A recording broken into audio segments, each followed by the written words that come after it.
South America, sometimes called Latin America, and of course the neighboring area, which is Central America and the Caribbean, has a very interesting history. I remember when we were being taught history, that was called the New World. New because it is the Spaniards specifically who went to that area. And it must never be forgotten that Christopher Columbus, who is said to have discovered the New World, was actually on his way to India. He got lost. And when he met the indigenous Americans, he called them the Red Indians because he thought he was in India. But that in itself makes that part of the world very unique because they were empires which had been built. The Aztecs were there, the Arahuacans. If you look at what is now Mexico, they were the mestizos, they were the Aztecs, complete with civilization. The Arahuacans were to be found in what is today Honduras, in Colombia, in Costa Rica, in Panama, in Nicaragua. So there were people in that part of the world, complete with civilizations.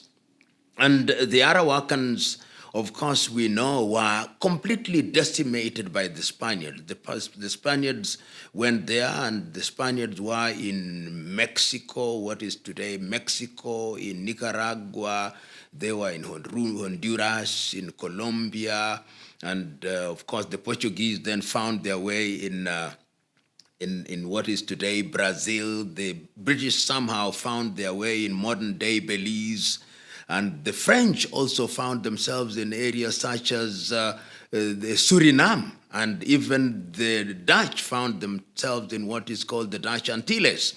So these new lands became the subject of slavery initially because the local peoples were decimated deliberately by military action and also by disease, because these individuals came with certain diseases which were unknown in that part of the world, particularly the Spaniards and the British, as I've already said, and the net effect is that whole populations were dominated and completely eliminated in certain cases, so that if you go into the Arahuacans now, the people who are called the Arahuacans, who then moved into the island that is called St. Vincent's and Grenadines.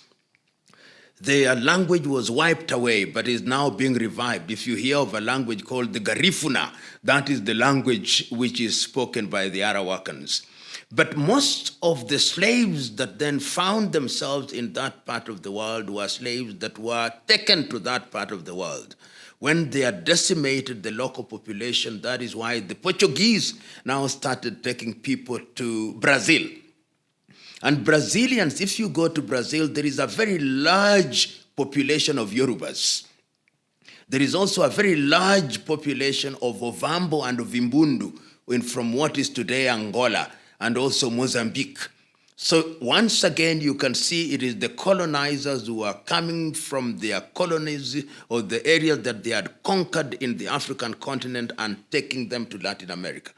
The Spaniards also took people from their colonies in different, and some of them were not even their colonies, but they took them from Africa in the area that is now called Equatorial Guinea. A lot of Equatorial Guineans were taken out of there, and Sao Tome and Principe, and we find them in the Spanish colony. The British, of course, as we know, took their people from their slaves from Ghana, from Nigeria, from the Gambia, and from Liberia, and from Sierra Leone, and they found themselves in Trinidad and Tobago. In Trinidad and Tobago, you find a large population of people who are of Igbo origin and Yoruba origin.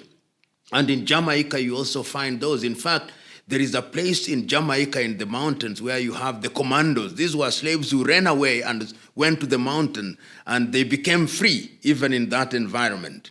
So you find those in the Caribbean. So you find populations in Trinidad and Tobago, Antigua and Barbuda, St. Kitts and Nevis, St. Lucia, St.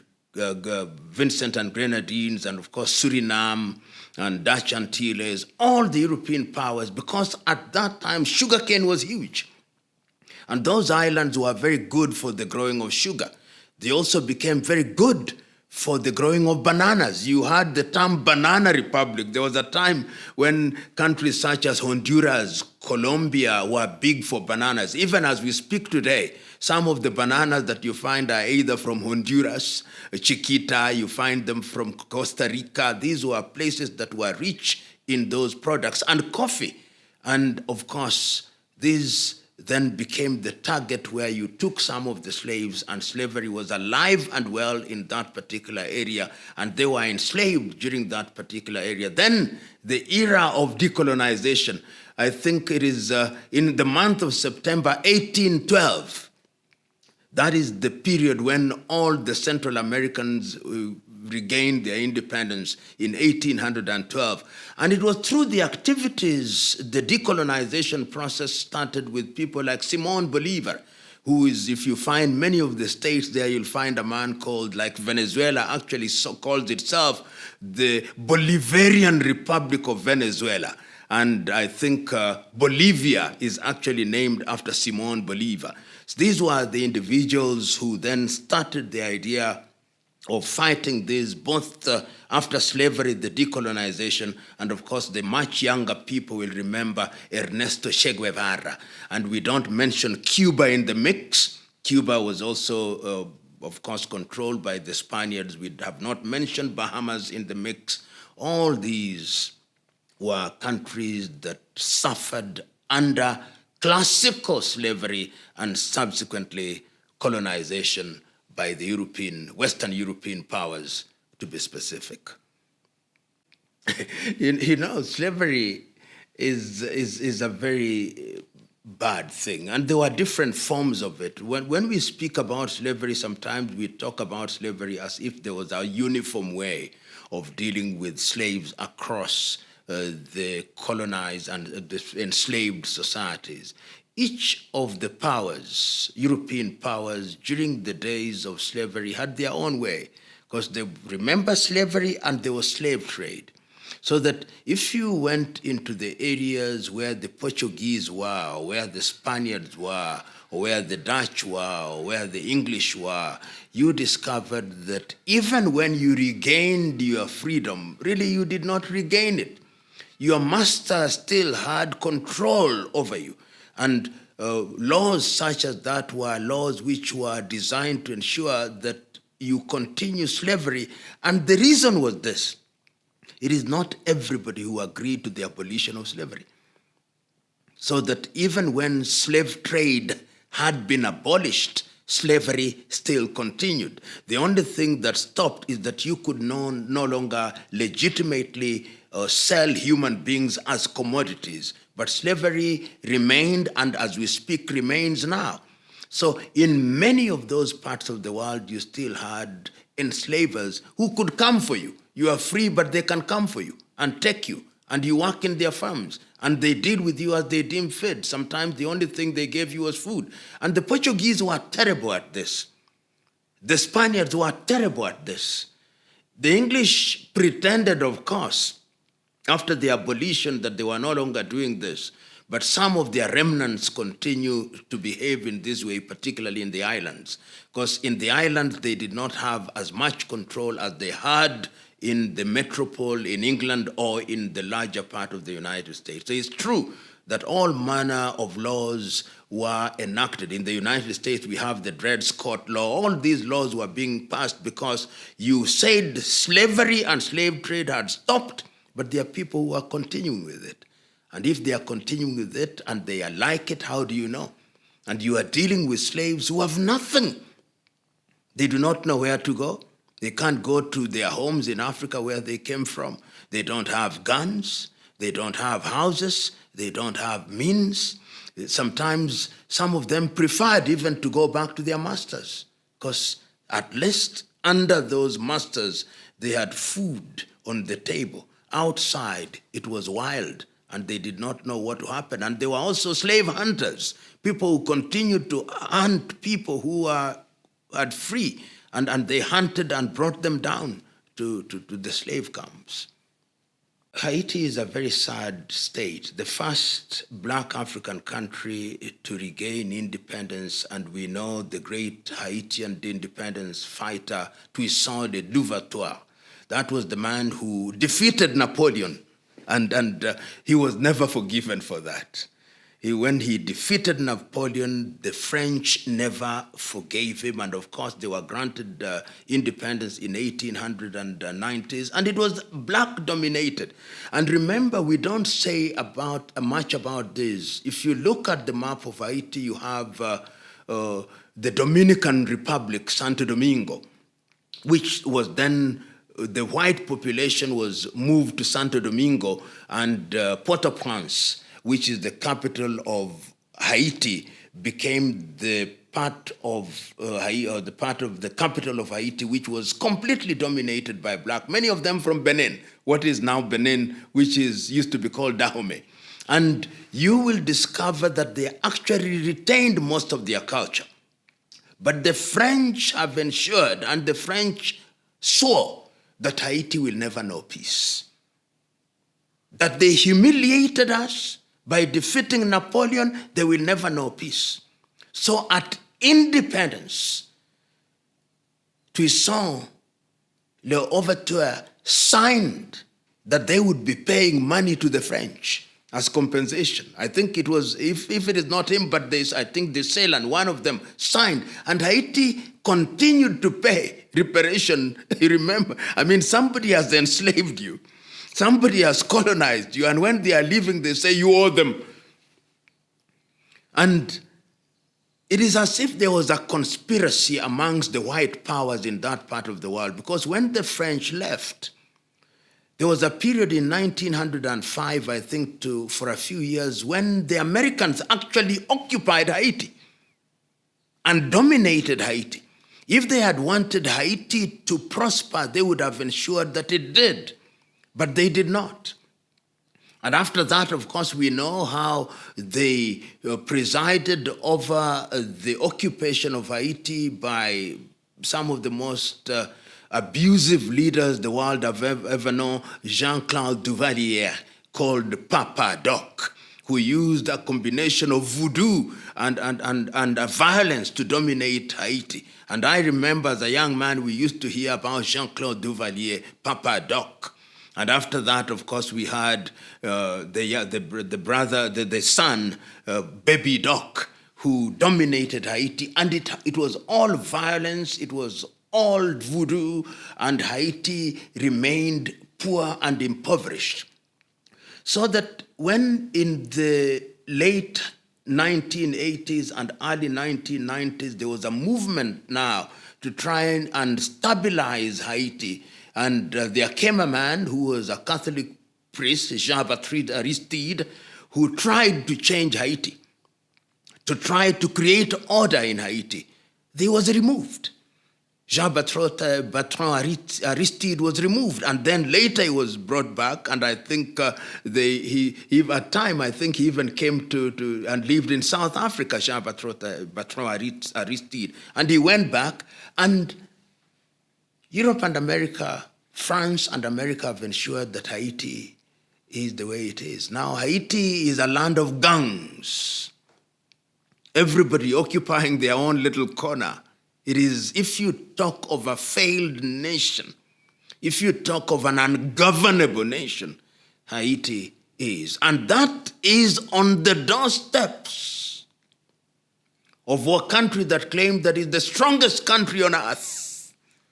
One would have assumed that if there was ever a case of a country that needed the intervention of the world through the UN, to simply go there and say that this is a US mandated administration and we administer Haiti for the next 25 years, when it is stabilized, then we will give it back to the people.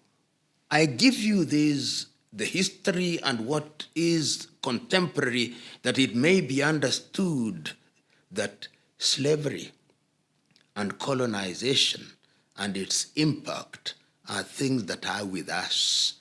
They are not things that we read in history books. You open any major television, you'll see what is happening in Haiti now. Gangs in Port-au-Prince with AK-47s and other military-grade equipment and machetes in the streets.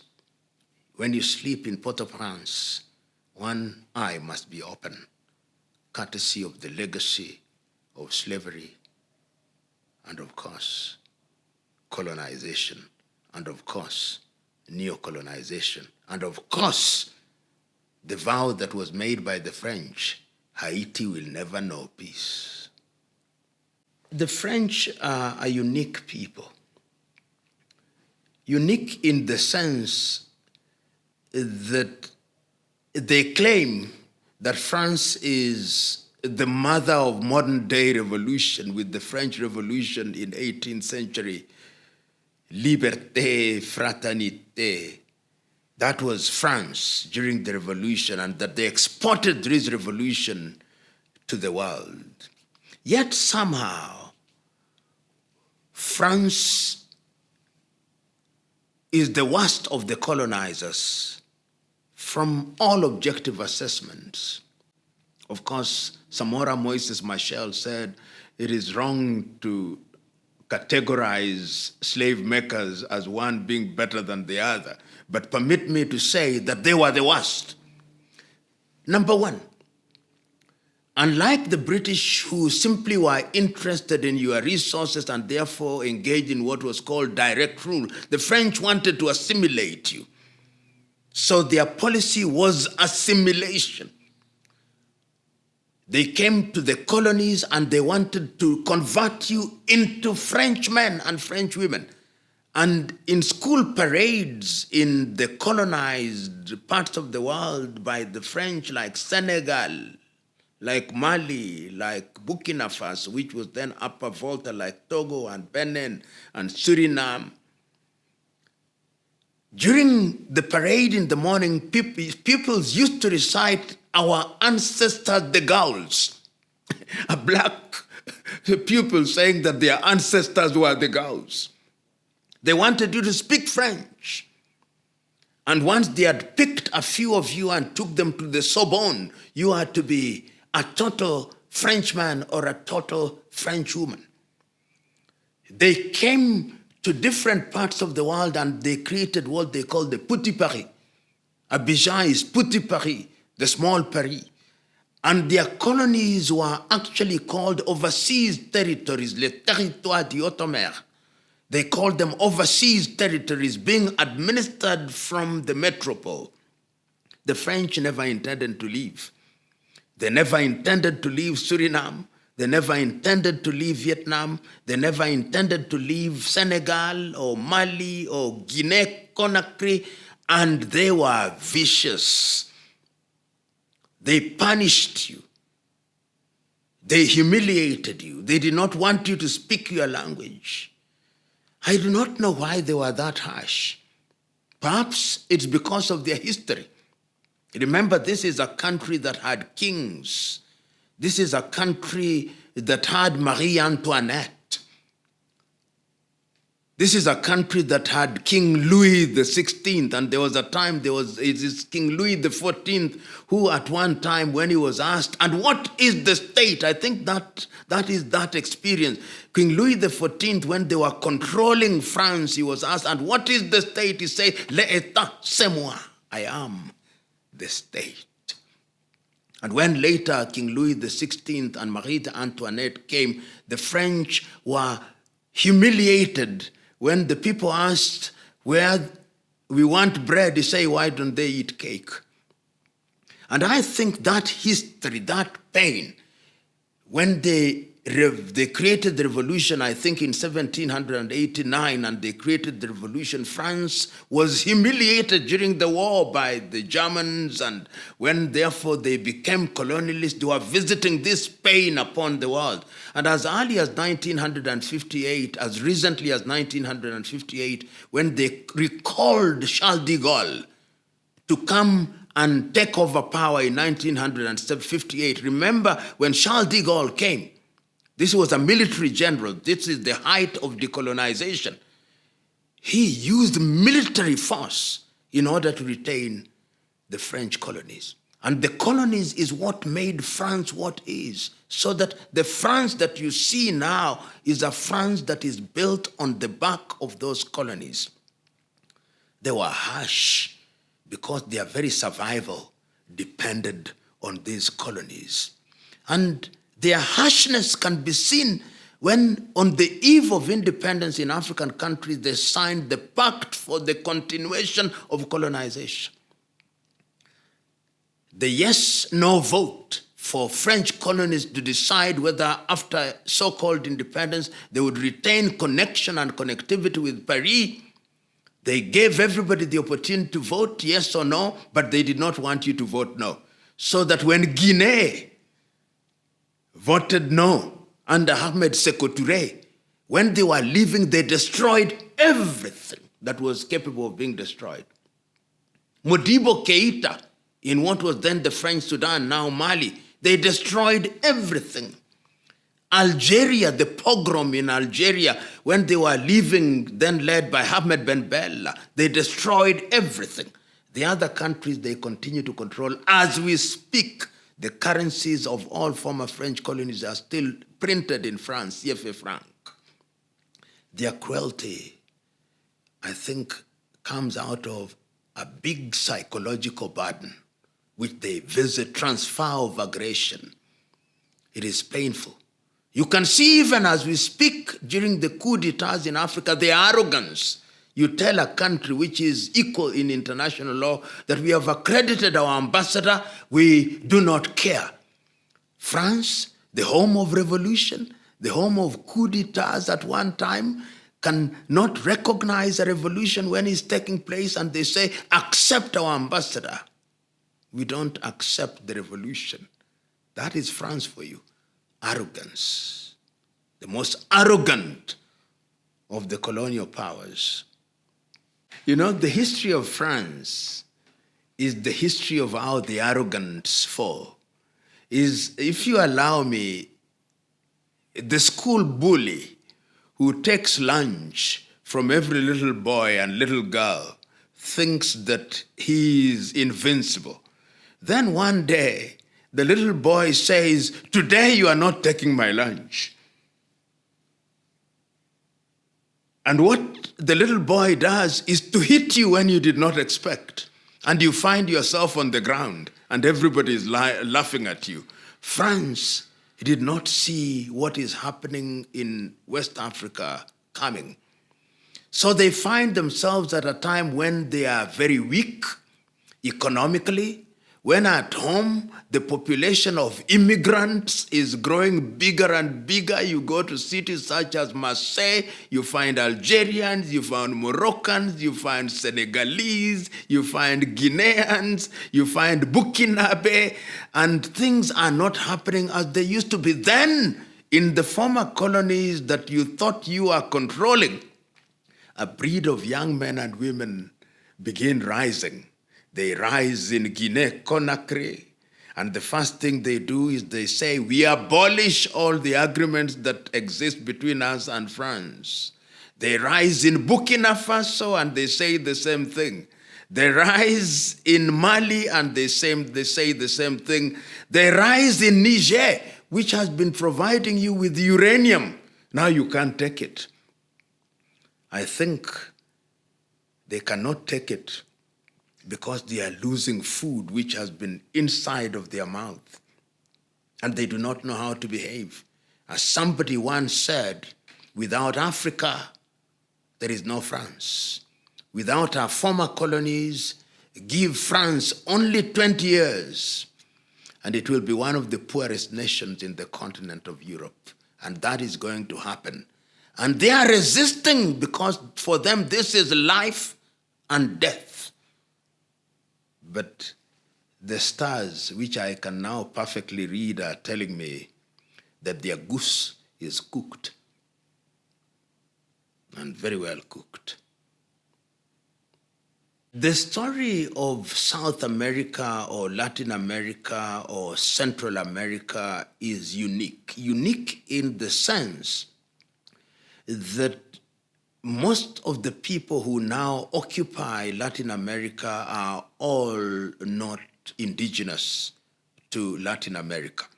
The Arawakans and the mestizos who are indigenous, they are very few and far between. Whether you go to Mexico, you'll find them, but they are very few. The Aztecs and their descendants, very few.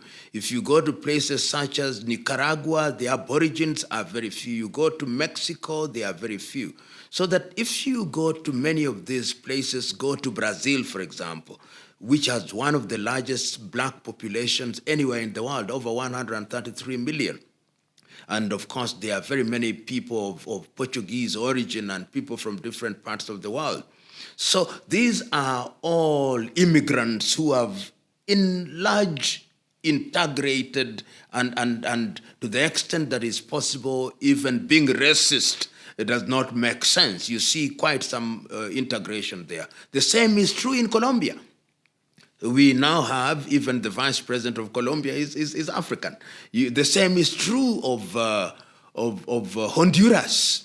The same is true largely of Chile. And we have, of course, we have seen recent problems in Peru because of you remember Peru, even at one time their president was somebody of Japanese origin, Alberto Fujimori, who was from Japan.